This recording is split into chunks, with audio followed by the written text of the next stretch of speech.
This week's Torah portion is Ki Tavo. Bahaya Ki Tavo El Haaretz Asher Adonai Elohecha Noten Lecha Nachala V'Yerishta V'Yashavta Ba. When you enter the land the Lord your God is giving you as a heritage, and you possess it and settle it. The portion goes on to describe the first fruits and also the warnings, the blessings and curses that might befall you. Shalom, it's Rabbi David Barron with a Torah talk of this week's Torah portion of Ki Tavo. The words open, Ki Tavo, when you come into the land, when you enter the promised land. Here is what is expected of you in that entry. And of course, the laws that are described that follow are the laws of what we call Bikurim, first fruits.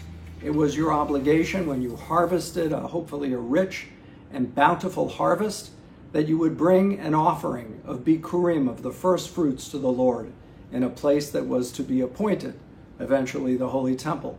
So the concept was the fullness of the earth, all of its bounties and riches don't belong to you. They're lent to you in your generation.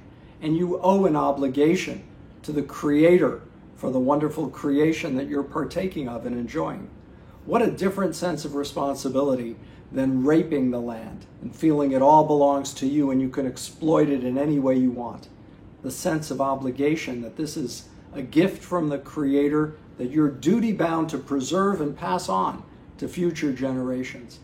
There's also the commitment that when you come into this land, that you have the responsibility of establishing a system of helping the poor, the widow, the orphan, those who are strangers in your midst. You have an obligation to help the needy.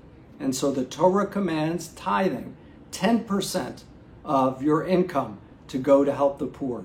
Now, our Jewish people hopefully exceed 10%, but this idea that it's an obligation, not a thought or a suggestion, it's an obligation to give 10% of your assets away to those in need, certainly during the course of your earning lifetime. And also there were the laws of the corners of the field. The four corners of the field were preserved for the poor to harvest. So when you harvest your field, leave the four corners unharvested and allow the poor to harvest. And there was also the law of gleaning.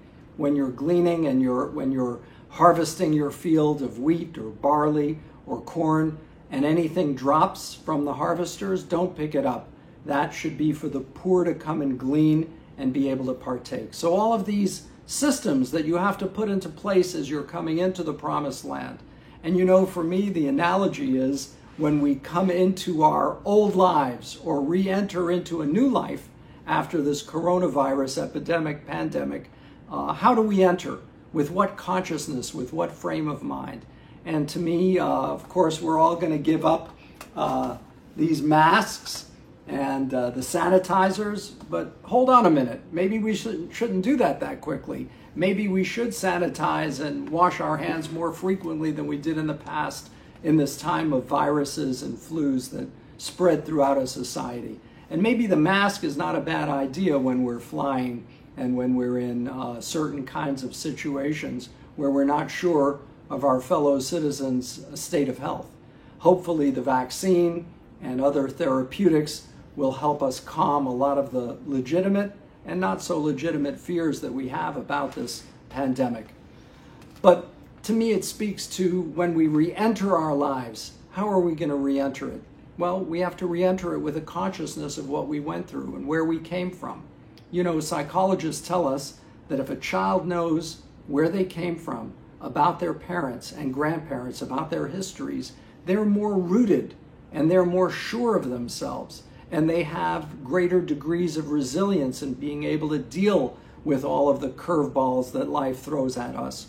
So when we re-enter, not the promised land, but maybe it is a promised land of the way we were living before, pre-pandemic, let's do so taking with us a sense and awareness of what we came through and how we survived it, and that the values of family and kindness and deep personal communication with and without our technology are so important to be able to share with one another.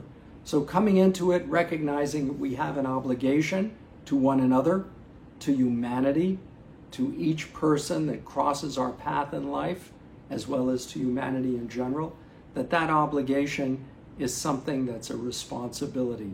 And you know, it's very interesting. A young woman who converted to Judaism had a very interesting twist when she was told, here's a mitzvah that you have to perform. And she said, I don't look at it that way. I look at it, I get to perform the mitzvah of lighting the candles on Friday night. Not just that I have to. The idea of bringing joy to the performance of a mitzvah is really important. And bringing joy to our re-entry into our lives will be really important as well. So I hope you can take that message to heart on this Shabbat, and we look forward to being together with one another. Shabbat Shalom.